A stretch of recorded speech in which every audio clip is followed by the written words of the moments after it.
Have you ever wondered where everyone is moving in Southeast Michigan? The truth is, people are flocking to certain areas in Metro Detroit like seagulls at a lakeside picnic, and I'm going to show you exactly where they're landing, why it's happening, and what it could mean for you on your own home search. And I promise you, these places will surprise you because they surprised me. Let's get to it. Now, I'm not saying we've got Miami-level migration numbers. Nobody's running off to Novi and flip-flops yelling, "We made it." But for Michigan, the growth in some of these places is really impressive. Let's start with Novi, a city that used to be quiet, cozy, and a bit under the radar. Fast forward to now, and it's basically like the Beyonce of Oakland County. It's had a 23% population boost over the last decade, with new subdivisions sprouting faster than potholes after the thaw. But with solid schools, upscale shopping, and that prime location between Detroit and Ann Arbor, Novi's the kind of place that people move to for the schools, but secretly stay for the sushi and the smooth pavement. Then there's Dearborn. Yes, home of the Ford Motor Company, the Henry Ford Museum, and some of the best Middle Eastern food in the country.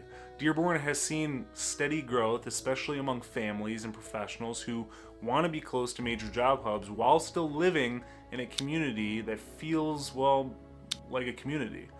It grew by almost 12% from 2010 to 2020 and now has over 110,000 residents. It's not unusual to see new development right next to historic neighborhoods, which gives it that perfect blend of charm and convenience, but you can buy a house and a week's worth of shawarma on the same block. That's synergy right there. Next up is Macomb Township, which has quietly become one of the fastest growing places in all of Michigan.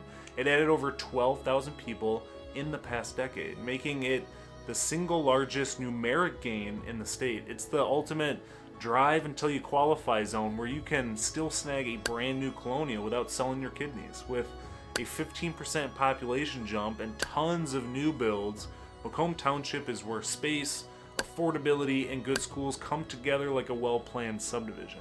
Housing inventory is high because of all the new construction, but demand hasn't slowed down. And let me tell you about Lyon Township, the overachiever of Oakland County. It grew by 60%. 60, that's not growth, that's a population explosion. Lyon jumped from about 14,500 to 23,000 residents in just 10 years. It's like someone opened a new Costco and everyone showed up with moving trucks. With high-rated South Lyon schools, brand new subdivisions, and luxury homes often starting in the 500Ks, it's not hard to see the appeal. The township led the region in new housing permits recently, issuing over 225 in a single year, proving that if you build it, they will come with pre-approvals in hand. Meanwhile, Ann Arbor continues to be the artsy, brainy cousin in the Southeast Michigan family, with U of M, tech startups, coffee shops with $6 pour-overs, and a home price tag to match. Its growth has been more of a slow and steady thing, adding around 8,600 people over the last decade. That's about 7.5% increase, nothing crazy, but consistent.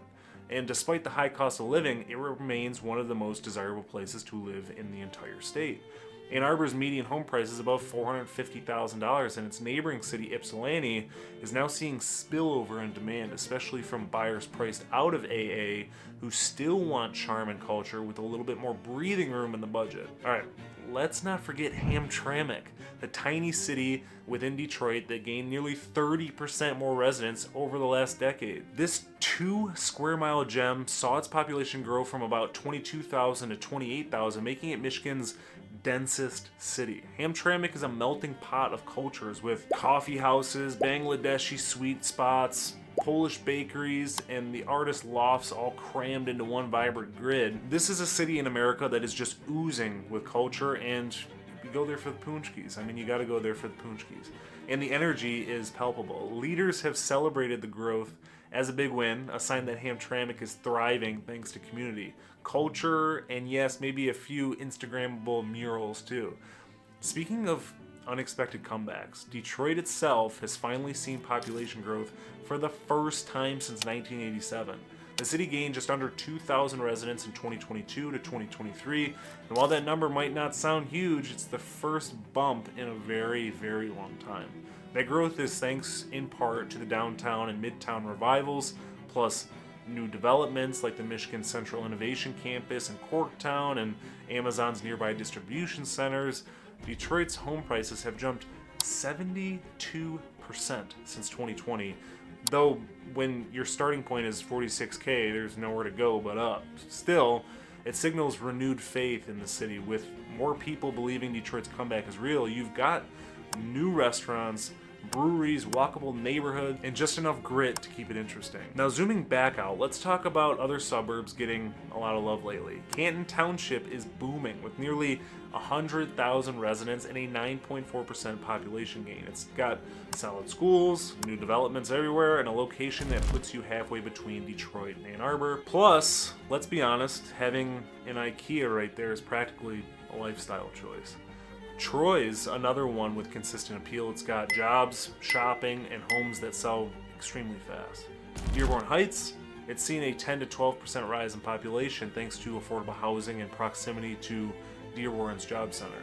Then you've got the affordable sleeper cities, Westland, St. Clair Shores, East Point, and parts of downriver like Southgate and Allen Park. These places saw buyers flood in during the pandemic when everyone suddenly realized that 700 square feet downtown wasn't going to cut it for two people and a Zoom background. These areas still offer homes under $250K, decent commutes, and a community feel. So while they might not make the best places to live list, they're absolutely winning with first-time homebuyers and young families. The bottom line, migration is being driven by a few things: jobs, affordability, space, schools, and lifestyle. People want homes they can afford without driving 3 hours or attending a Hunger Games style open house. They want access to parks, shopping, decent schools, and restaurants that don't involve a drive-through, and they're willing to head a little further out for it or into lesser known cities to get that mix. If you're buying right now, you're probably trying to figure out how to stand out in a crowd of 15 offers. If you're selling, you might be wondering where to go next without downgrading. Suburbs like Lyon Township and Macomb Township offer